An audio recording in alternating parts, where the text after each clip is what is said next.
lagi dengan saya Diarita, teman kamu berbagi cerita dan bertumbuh bersama.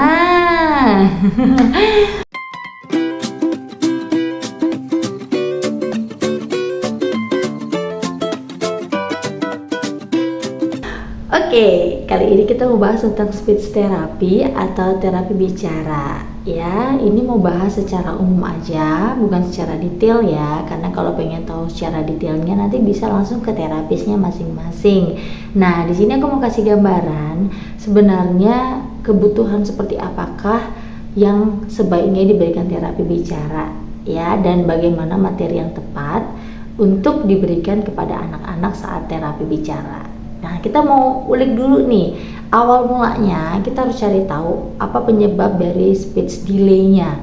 Nah, karena ada beberapa gangguan yang terjadi ya. Yang pertama ada kemungkinan ada masalah di bagian otot mulut dan rahangnya.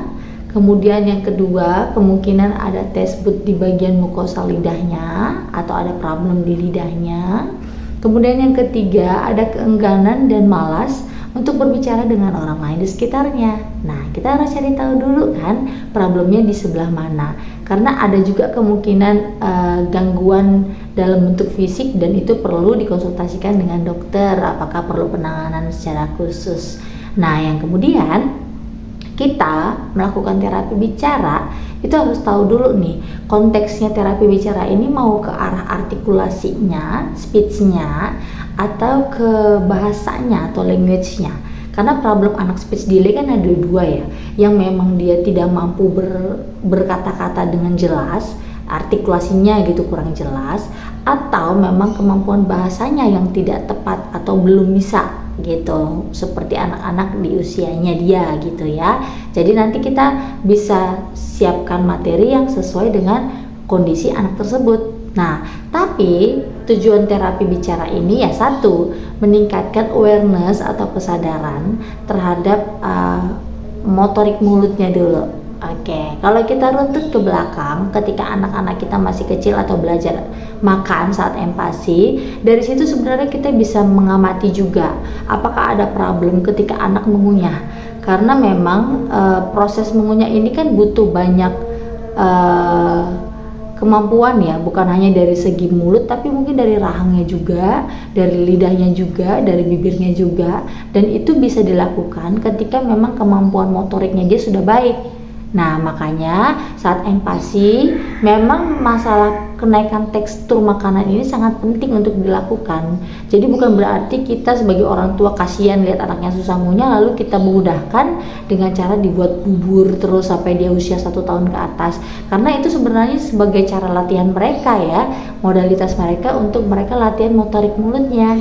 Nah, makanya ketika anak-anak sampai 3 tahun atau 2 tahun tapi tetap memilih-milih makanan atau makan sampai usia 2 tahun kesulitan untuk mengunyah, maka saat itu kita sudah perlu untuk aware dan mengecek secara lebih mendalam. Oke? Karena dari situ udah kelihatan nih problemnya di mana gitu. Nah, setelah itu kita akan masuk ke bagian terapi bicara. Di awal terapi bicara ini akan dilakukan masas di area sekitar mulut dan rahang.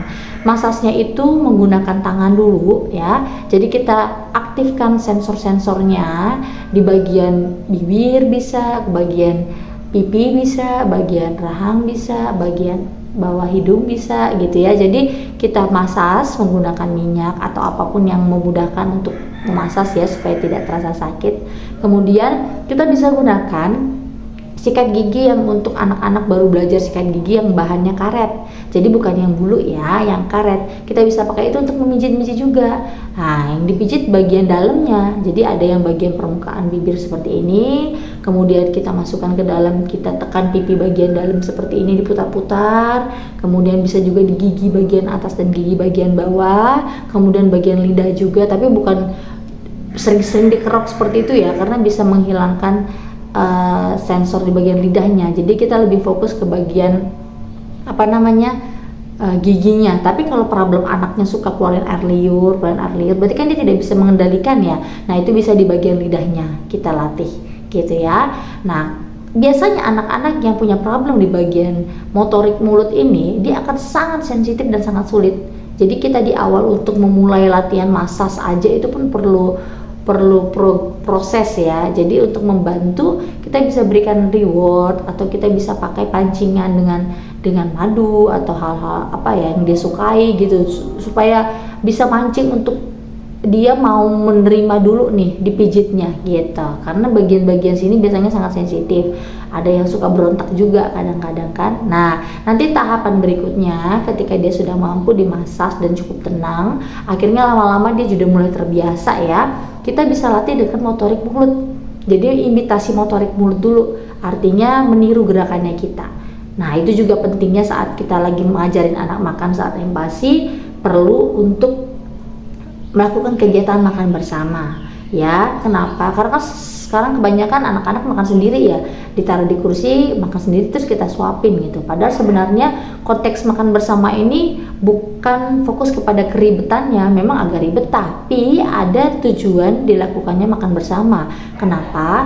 Anak-anak meniru, dia kan melihat contoh, karena makan ini adalah sebuah proses yang tidak bisa langsung dia lakukan dengan sendirinya, tapi dia melihat. Jadi dia akan melihat bagaimana orang lain mengunyah, menyendokkan makanan pakai sendok, masukkan ke mulut. Itu kan proses belajar yang perlu bertahap dia pelajari gitu. Nah, dengan dia melihat orang tuanya, lama-lama dia akan bisa melakukan itu gitu. Makanya imitasi motorik mulut ini adalah memberikan contoh, bukan salah satu kegiatannya makan, tapi dalam terapi biasanya kita langsung fokus ke bagian mulutnya gitu ya.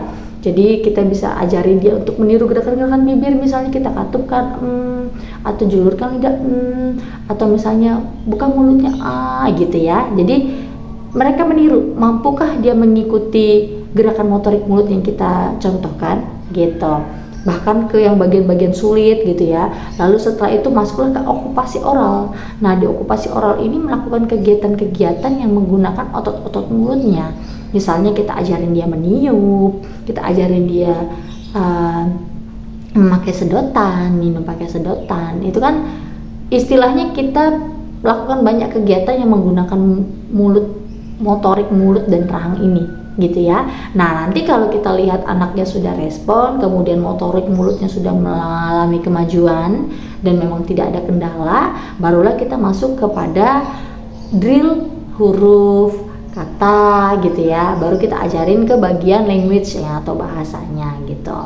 Jadi ada tahapan dalam terapi bicara yang akan diberikan kepada anak-anak tersebut. Tapi kalau misalnya dia nggak punya kendala nih, masalah nih, misalnya dia bisa ngomong, tiba-tiba dia ngomong dan jelas pelafalannya, dia bilang mama, papa, tapi hanya kata-kata itu saja gitu loh. Nah, kemungkinan problemnya dia di language atau di bahasa gitu. Dan untuk memancing itu materinya bukan difokusin ke okupasi atau ke motorik mulut, tapi lebih kepada